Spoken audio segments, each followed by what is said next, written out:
setzen. Wie ist setzen? Hallo Gabriele. Susanne. Hallo. Na, sowas. Sowas.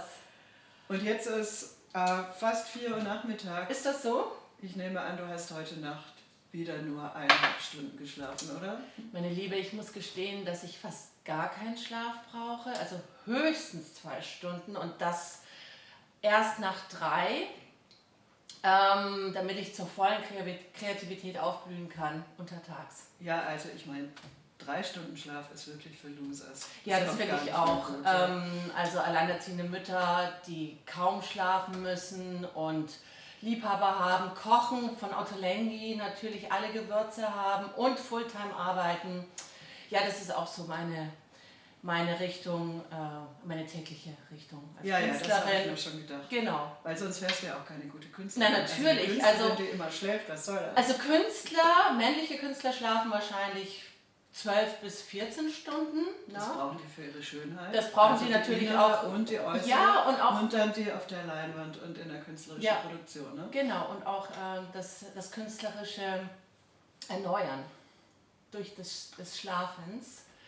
Und wenn dann der Künstler aufsteht, ist ja auch schon alles gemacht. Er muss dann wirklich nur noch zur Leinwand gekarrt werden und dann kann er malen und dann kann er auch gleich wieder schlafen. Ja, aber irgendwann werden ihm seine 12 Kinder von 14 Frauen noch zwischendurch zuwinken wahrscheinlich, oder? Aber natürlich.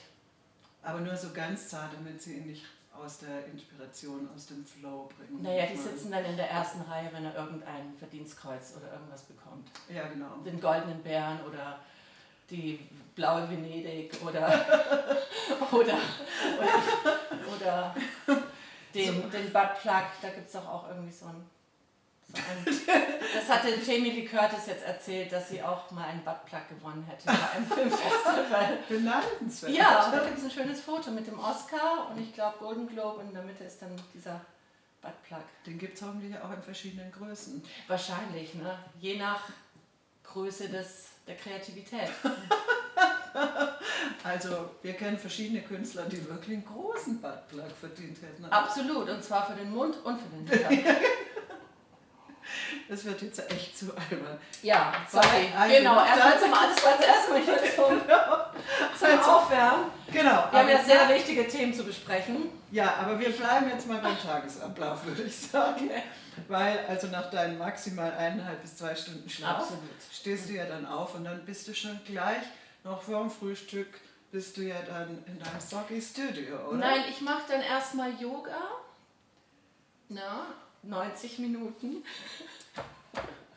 Aber doch nach der Meditation. Ja, natürlich. Oder wie rum machst du das? Ja, natürlich, du hast völlig recht. Ich habe die Meditation vergessen. Oh, wie konntest du? Na. Du bist, kann es sein, dass du im Moment nicht ganz Aber bei ich dir glaube, bist? wenn ich arbeite, meditiere ich gleichzeitig. Also das ist dann auch so ein Multitasking, was auch nur wir Frauen schaffen.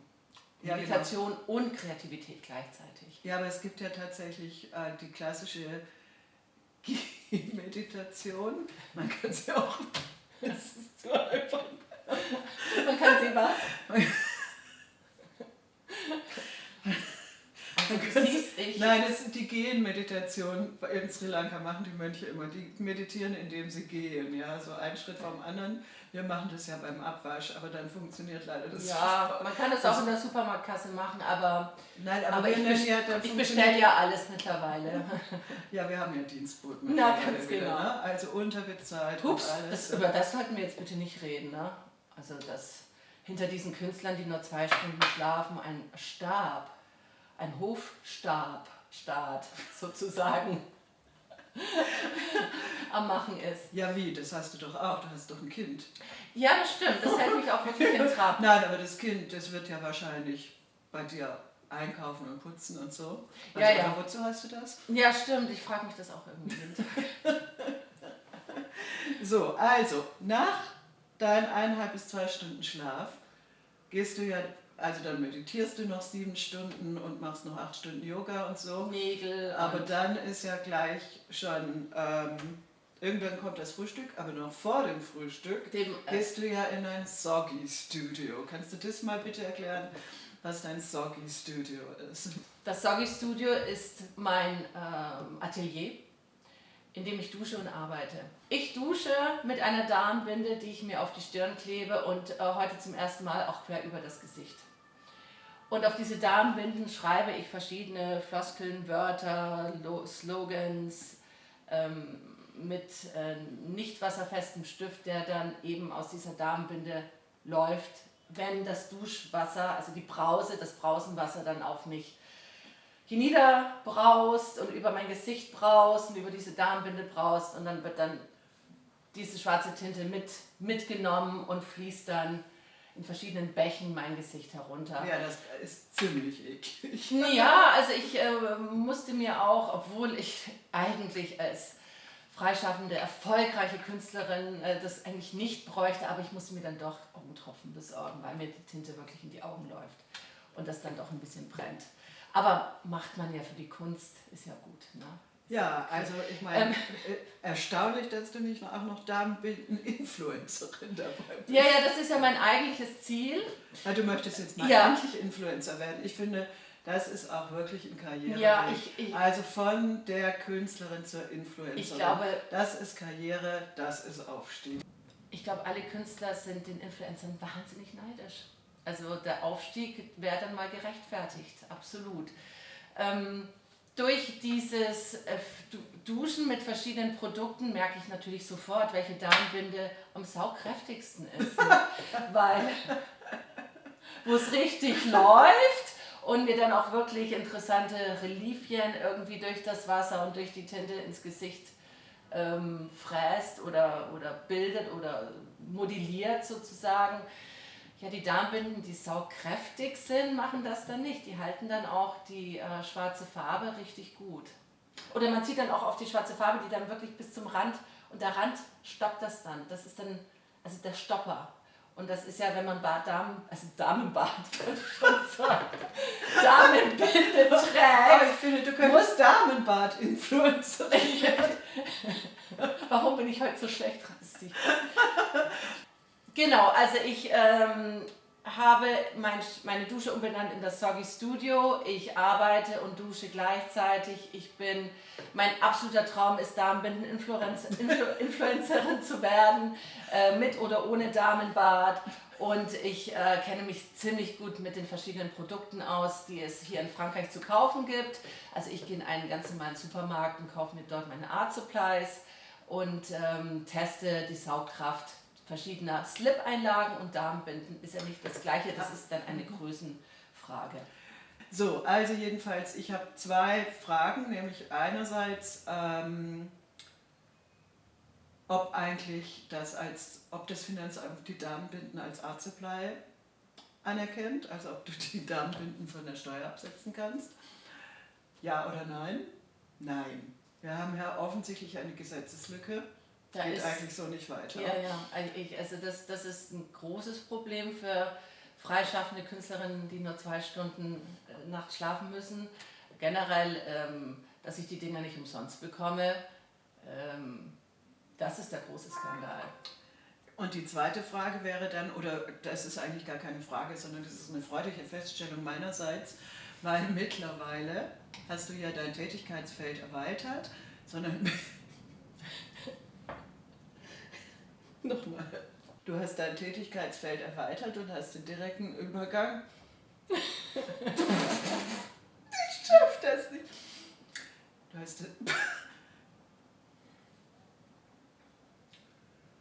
Du hast dein Tätigkeitsfeld erweitert und hast den direkten Übergang von der Damenbinde zur Inkontinenzwindel.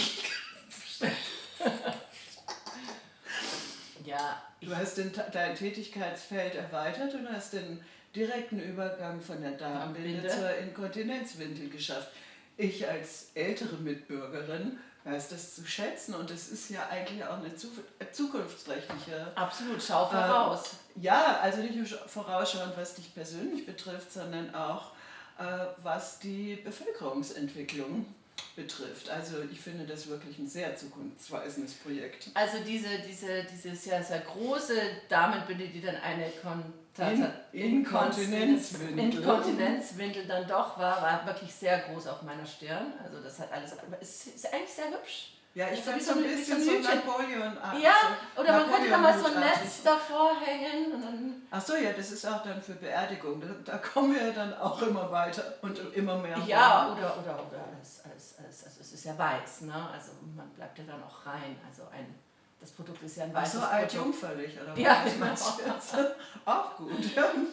Ja, ich habe vor Jahren schon gesagt, dass alle luxuriösen Marken Rollators entwickeln sollten. Chanel, Louis Vuitton, Dior und so Tun weiter. sie aber, tun sie Ist es aber. mittlerweile so? Ja, also ich habe Ja, in Zürich... ich habe das schon in den 2000ern gesagt. Also ich habe in Zürich einen Rollator gesehen, der hatte auch so ein Einkaufsbeutelchen aus Leopardenfell. Ist das so? Ja, ja, das fand ich auch sehr zukunftsträchtig, auch was irgendwie den Gap in der Bevölkerung betrifft, nämlich die Distinktionsmerkmale von alter weißer Frau, alter armer weißer Frau zu alter reicher weißer Frau, die müssen natürlich ausgespielt werden. Absolut. Und da Louis Vuitton sowieso mit einer 96-Jährigen arbeitet mittlerweile, wäre dann das Thema doch wirklich, das Produkt auch dann auch wirklich an der Künstlerin, am Kunden und in der Kreation. An der Kundin. An der Kundin. Also so viel Zeit muss sein. Ja, Da bin ich weil die Männer ja nicht so alt werden, ne? Die sterben ja vorher weg. Ja, ja, und die zeigen sich ja auch nicht mit dem Rollator, sondern die haben ja junge Frauen, die sie stützen. Ja, das stimmt auch wieder. Natürlich. Also deren Rollator ist ja immer Ja, oder einer. also quasi Bio-Rollator. Ein Bio-Rollator. Ich mache die Darmbinde zum Kunstobjekt. Eine Darmbinde, es ist viel zu schade für eine Darmbinde zwischen den Beinen zu enden. Naja, ungesehen. Enten tun sie da ja nicht. Naja, Enden nicht, also Oder sind verbraucht zu werden.